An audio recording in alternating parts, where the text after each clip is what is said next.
What is up sa inyo mga sir, mga ma'am? Happy New Year pala. It's already 2026 and ngayon ko lang to na-edit mga sir, no?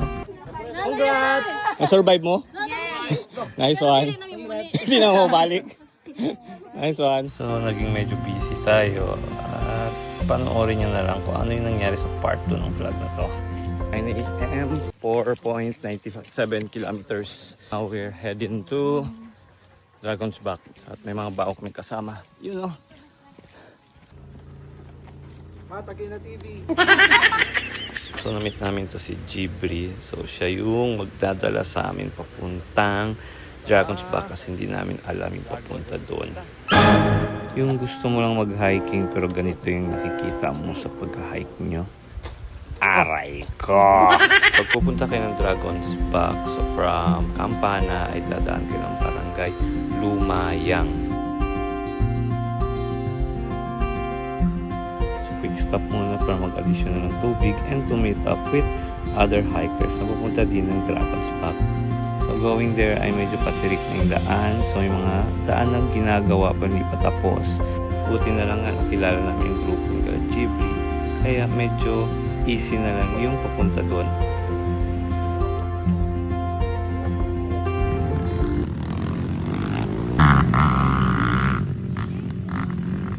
And nag-quick stop muna kami at naabutan namin to mga tatay na to na gustong magbigay ng scholar sa mga bata. Alam niyo na, anong klaseng scholar yun? Maghanap ka lang para Tama! Open yung application ko nun. Every day, gotta pray, praise the Lord. Hindi pa kami nakarating ng Dragon's Back at tignan nyo naman yung ganda ng view dito. Halos green lang ang nakikita nyo at sobrang ganda at sobrang peaceful sa mata mga sir.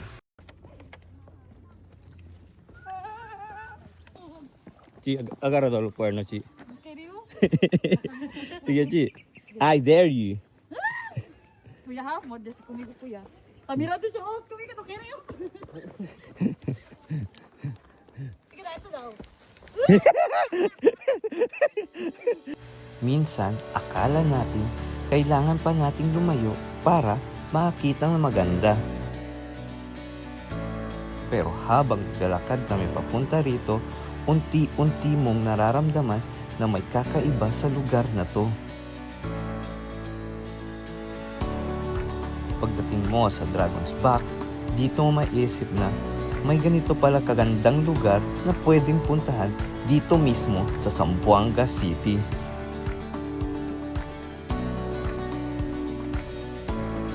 Tahimik, presko ang hangin, at bawat hakbang parang tinatanggal yung pagod at stress. Hindi man madali ang pag-akyat, pero sulit lahat pag nasa taas ka na. At dito mo marirealize na hindi mo kailangan ng malalayong biyahe para makapag-reset.